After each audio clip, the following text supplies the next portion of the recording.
네, 시청자 여러분 안녕하십니까. 숨마실TV입니다.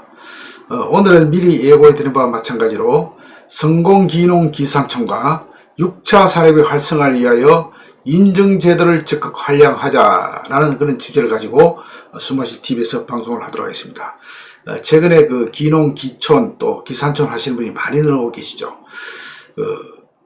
예전만 해도 기농, 기산촌 하게 되면은 단순한 1차 산업 재배만 주로 많이 해줬죠. 그런데 최근에는 우리 정부에서 6차 산업, 농촌 융복합 산업 사업자라는 제도를 만들어서 6차 산업을 적극 이렇게 활성화시키고 적극 권장하고 있습니다. 그렇기 때문에 이제는 단순한 재배뿐만 아니라 2차 산업, 가공까지 하는 그런 농촌, 산촌이 또 수산업이 되었습니다. 그래서 앞으로는 이제 이런 6차 산업 하기 위해서는 여러 가지 정부의 인증제도 안에 여러 분들이 정착하게 된다면은, 더욱 소비자들부터 또 이렇게 인정을 받고, 또 정부로부터 인정을 받고, 또 결국 그것이 이제 매출과 이익으로 성환되는 그런 제도가 있습니다. 그래서 오늘은 이 다양한 제도를 오늘 한번 보시고, 이 중에 내하고 맞는 또 우리 또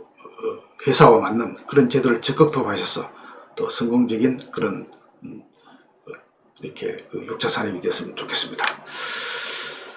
자, 그러면 품질 관련 표시 및 인증 제도를 한번 보면요, 표시 관련 제도가 있습니다.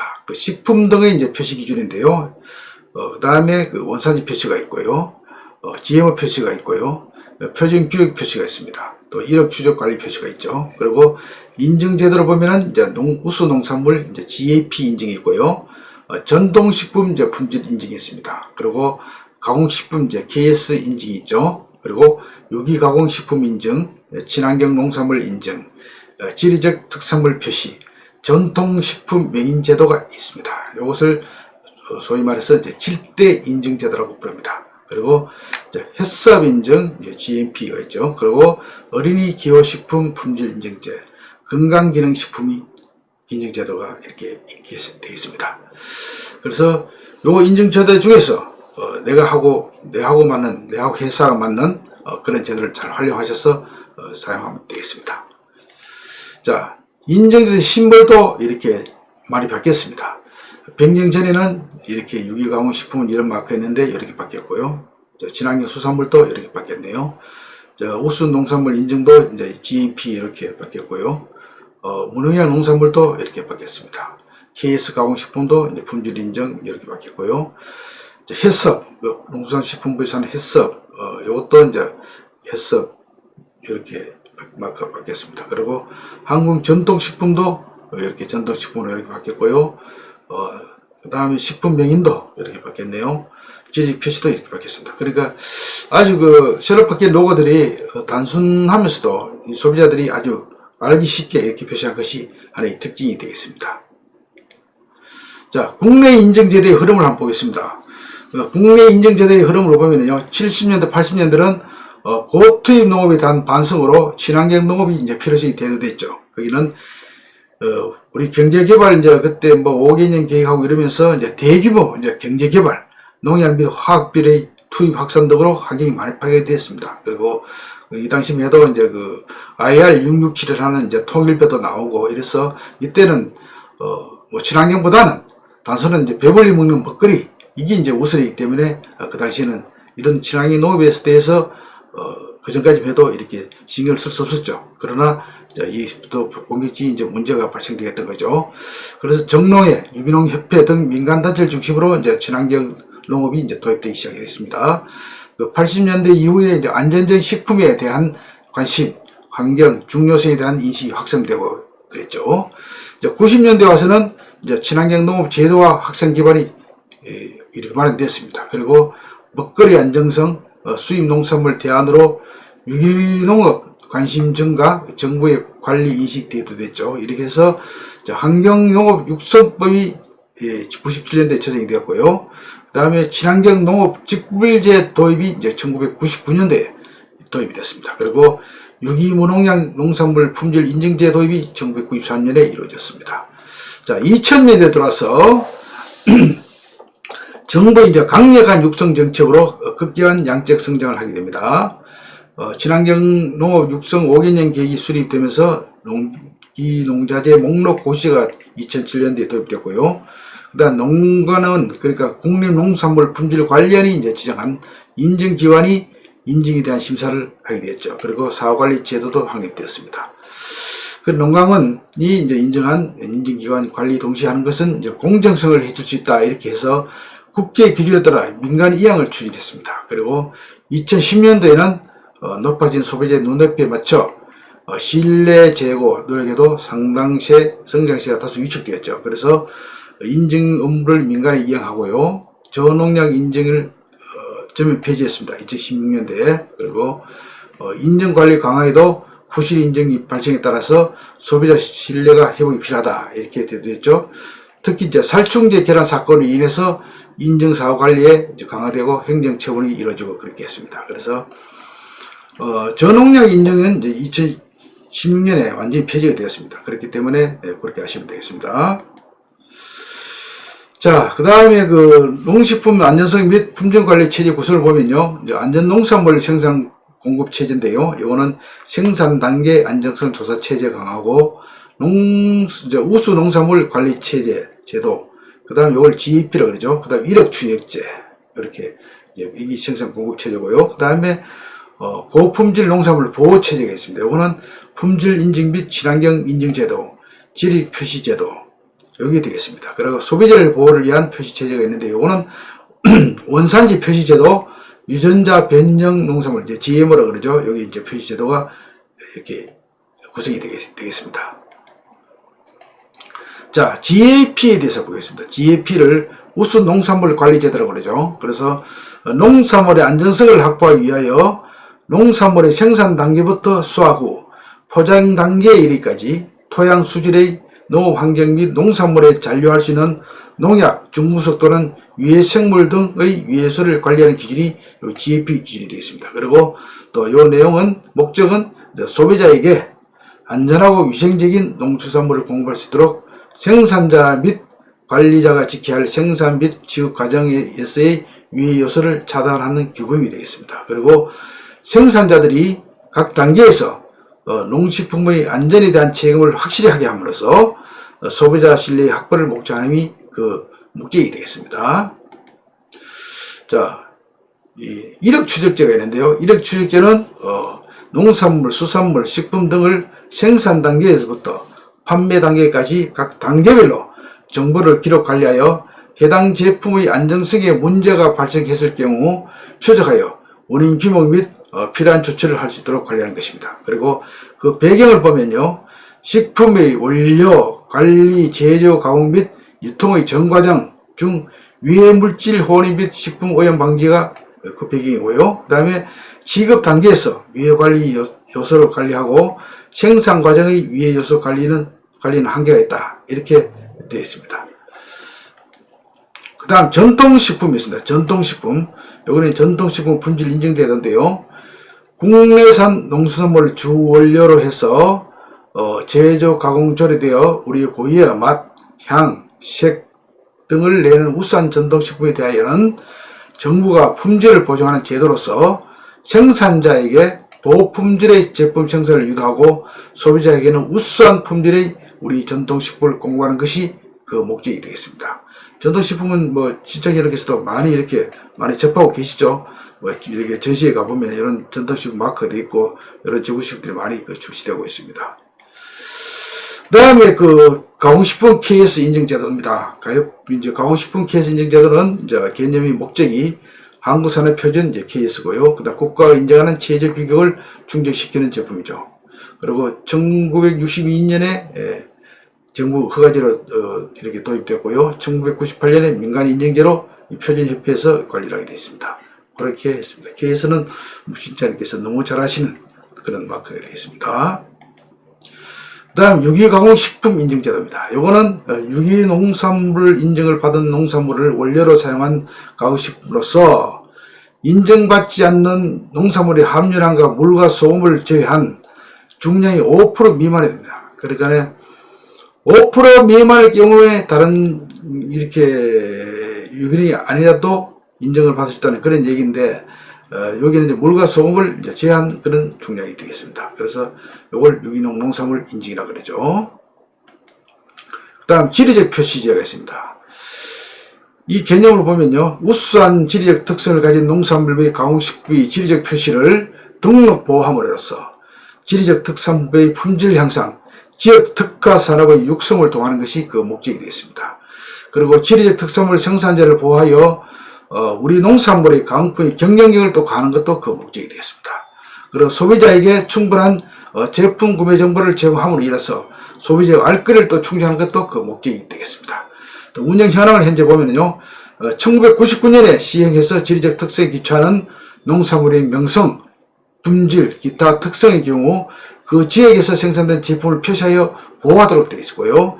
또 인삼류 및 인삼 제품류, 녹차만이 대상품으로 지정됐습니다. 그리고 2005년에 상표법이 개정되었고요. 지리적 표시의 단체 표장 등록 가능하고요. 지적 재산권 개념을 이 지리적 표시에서 강화를 시켰습니다. 자, 이 지리적 표시의 그 대표적인 경우인데요. 지금 현재 2002년에 보성 녹차가 지리적 표시 1호로 등록되어 있죠. 그리고 뒤에 이러한 순창 전통 고추장, 횡성 한우고기, 단양 마늘, 해남 고구마 등 100여 품목이 이제 등록되어 있습니다. 그리고 소비자의 품질을 신뢰하고 유명한 상품의 경우 유사품이 시장을 갉아먹는 것을 막을 수 있고요. 인지도가 떨어지는 상품의 경우 홍보 효과가 있습니다. 그래서 지금 여기 100여 개 이제 제품이 많이 등록되어 있네요. 그리고 보면은 뭐 제일 복적인 천원살부터 저희들은 돼지고기까지, 저 동쪽으로는 뭐 횡성 한우, 뭐 영양고춧가루, 청송사과, 영천포도, 뭐 정도 한지 미나리도 되고요. 이렇게 하만 수박도 있네요. 그리고 뭐 이렇게 전라도 쪽으로는 저 순창 전통 고추장, 뭐 영암 무화과, 담양 딸기, 하동 녹차, 또 보성은 아까 녹차에 있다 그랬죠. 그리고 진도 홍주도 있네요. 이렇게 표를 보시면 되겠습니다. 뭐 군산 살보리살도 있네요. 이거는 특이하네요. 이렇게 이제 전국적으로 100여 개 품목이 현재 등록되어 있는 상이다. 이렇게 보시고요. 표를 참여로 하시면 되겠습니다. 원산지 표시제도가 있죠. 이 원산지 표시제도는 특히 그 육자산업을 한다든지 그 식품을 가공하시는 분들이 아주 중요한 사항이죠. 외국 농산물의 그 국산 농산물 둔갑 판매를 방지하여 국내 농산물 생산자 보호 및 소비자의 알 권리를 충족하는 데 그 목적이 되어 있습니다. 관련 법령은 대무역법 농산물품질관리법이 되겠습니다. 표시는 국내농산물을 1993년에 국내산 또는 생산단 시군의 명칭으로 이렇게 명칭하게 되어 있습니다. 국산 농산물은 이렇게 표시하게 되어 있습니다. 국산 농산물은 국내산 또는 생산단 시군의 명칭으로 상행되었다. 이렇게 보시면 되고요. 수입 농산물은 1991년도에 이렇게 표시되는데요. 국명 그 나라, 예를 들어 중국이면 중국산, 뭐 필리핀은 필리핀산 등의 가공식품으로 이렇게 표시되어 있습니다. 그리고 배합비리 50% 미 이상인 경우는 그 원료를 표시하게 되어 있고요. 50% 이상의 원료가 없는 경우에는 배합 비율이 높은 순으로 두 가지 원료를 포함해 원산지 표시한다. 이렇게 되어 있습니다. 그러니까 반드시 이제 표시를 하게 되겠다는 그런 말씀이죠. 50% 이상도 표시하게 되고 50% 이하도 배합 비율 높은 순으로 표시하게 되어 있죠. 아주 중요한 사항이 되어 있습니다. 사실 요 근래에 대해서 뭐 여러 가지 국내산이 아님에도 불구하고 또 이렇게 보면은 국내산으로 등급하는 그런 경우 사례 많았죠. 앞으로 그런 제도는 철저히 이렇게 원산지 제도에서 철저히 감독해서 철저히 이제 그런 일은 없어야 되겠다는 생각입니다. 이것은 결국 소비자들 피해가 들어가기 때문에 그렇습니다. 자, 그 다음에 그 유전자 변형 농산물 GMO입니다. 요거는 관련 법령은 농산물 품질관리법이고 식품위생법입니다. 그리고 표시는 농산물은 콩, 옥수수, 콩나물, 감자 등 유전자 변형 농산물이 3% 이상 혼입되어 있거나 포함 가능성이 있는 경우 표시를 했을 때는 유전자 변형 포함, 유전자 변형 포함 가능성 이렇게 표시를 하게 되어 있습니다. 그래서 가공식품은 GMO를 주 원료로 사용하여 제조 가공된 모든 식품 GMO 함량의 원재료 중 5순위에 해당되지 않는 경우와 최종 제품에 GM 성분이 남아있지 않은 경우는 표시 태성이 제한다. 이렇게 되어 있네요. 그다음 표시는 아까 얘기한 대로 유전자재 조합식품, 유전자재 조합 땡땡 표시한 가능성이 있음 이렇게 표시하게 되어 있네요. 그 다음 유전자재 조합식품 표시제도입니다. 요거는 이제 관련 법령은 농산물 품질관리법, 식품위생법에 이렇게 법령이 나와 있고요. 대상은 유전자 변형 농산물을 주요 원료로 하여 제조 가공된 식품 또는 식품 첨가물 중에서 제조 가공 이후에도 유전자 재조합 DNA 또는 외래 단백질이 남아있는 식품 2001년부터 시행이 됐습니다. 그리고 제조 가공에 사용한 원재료 중 많이 사용한 4가지 주요 원재료 중 한 가지라도 유전자 변형 농산물 표시는 경우는 표시를 해야 된다. 이렇게 되어 있죠. 표시 방법은 유전자재 조합식품, 유전자 재조합 땡땡 포함식품, 유전자 재조합 땡땡 포함 가능성이 있음 이런 식으로 표시가 되어 있고요. 자, 표시 생략이 가능한 식품이 있습니다. 이거는 최종 제품이 이제 DNA나 단백질이 남아있지 않는 식품인 경우, 예를 들어서 간장, 식용유 등이 여기 해당되겠습니다. 그리고 원료 농산물의 GMO 농산물이 3%를 초과해 환원되지 않도록 구분, 유통관리 되었음이 입증된 식품인 경우는 표시가 생략되도록 되어 있습니다. 자, 친환경 농산물은 합성 농약, 화학 비료 및 항생, 항균제 등 화학 자재를 사용하지 않거나 사용을 최소화하고 농업, 축산업, 임업, 부산물의 재활용을 통하여 농업 생태계와 환경을 유지 보존하면서 생산된 농산물을 말합니다. 그리고 친환경 농산물의 종류는 친환경 농산물은 생산 방법과 사용 자재 등에 따라서 유기농 농산물 또는 유기농 축산물, 무농약 농산물, 무항생제 축산물, 저농약 농산물로 이렇게 분류가 되겠습니다. 자, 농림산물은 유기농산물, 유기합성 농약이 화학비료를 사용하지 않고 재배한 농산물을 얘기하는 거죠. 그 다음 무농약 농산물은 유기합성 농약은 사용하지 않고 화학비료 권장 12량의 3분의 1 이하를 사용하여 재배한 농산물을 무농약 농산물이라고 그러죠.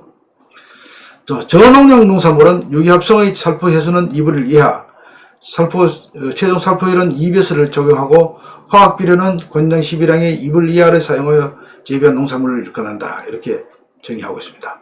축산물은 유기축산물, 항생제, 합성제, 호르몬제가 포함되지 않는 유기사료를 급여하여 사육한 축산물이 되겠습니다. 그리고 무항생 축산물은 항생제, 합성 상균제, 호르몬제가 포함되지 않는 무항생제 사료를 급여하여 사육한 축산물이 그 내용이 되겠습니다. 자, 친환경 농산물 인증제도에 이제 인증 절차가 있죠. 신청인이 이제 구별서를 갖춰서 인증기관을 신청하게 되면 인증기관에서 서류심사와 현장심사를 거쳐 인증기준에 적합한 인증서를 개발하고 인증관리를 시행하게 됩니다. 관리는 그 뒤부터 사후관리가 계속 이루어지게 되어 있죠. 자, 인증신청, 서류심사, 현장심사, 결과통보, 사후관리가 이루어지게 되고요. 친환경 농산물 인증시 필요한 서류는 이렇게 신청서, 식품계획서, 경영자료, 사업장의 경계물 표시한 지도, 생산, 제조, 가공, 취급에 관련된 작업지의 구조와 용도를 적은 도면, 작업지에 있는 경우에만 해당됩니다. 이런 거 필요하고요. 인증기관은 친환경 농산물의 인증이 필요한 인력과 시설을 갖춘 전문기관으로서 국립농산물 품질관리 농가원으로부터 인증기관으로 지정받아 친환경 농산물 인증 업무를 수행하고는 인증기관에서 그걸 인정하게 되어 있습니다.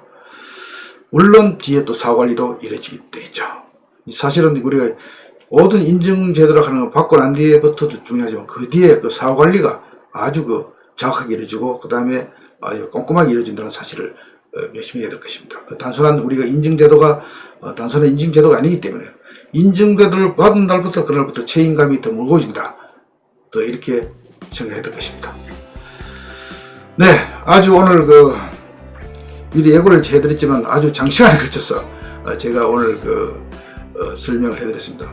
사실은 이 정부의 어떤 인증제도나 또 정부의 지원제도 또 이런 어떤 이걸 설명할 때는 사실은 내용 자체가 워낙 좀 딱딱하기 때문에 그렇죠? 시청자 여러분께서도 사실은 좀 딱딱합니다. 그러나 저는 스마트 TV에서는 주간 발언은 여러가지 6차 산업의 성공 이야기이기 때문에 우리가 농업이든 임업이든 기농 기촌에서 그런 정보에 고갈하시면 정보를 제공하고 또 약용정보에 대한 정보도 제공하고 또 성공한 6차 산업도 소개해드리고 또 이렇게 우리나라에서 앞으로 미래의 먹거리에 대해서는 연구도 같이 하고 이런 것이 저희들 목적이고 이렇기 때문에 항상 이렇게 부드러운 얘기도 있고 또 딱딱한 얘기도 있지만은 저는 시청자 여러분께 항상 정보를 전해준다는 그런 정보 메신저로서 역할을 다하기 때문에 좀 이렇게 끝까지 시청해 주시고 이랬으면 좋겠습니다.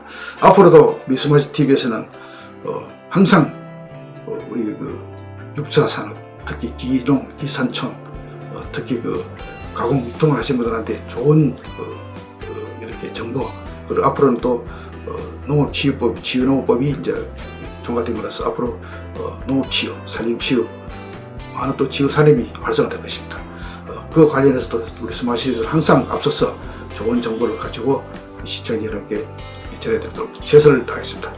네, 시청해 주셔서 대단히 감사합니다. 이상 스마실 TV였습니다.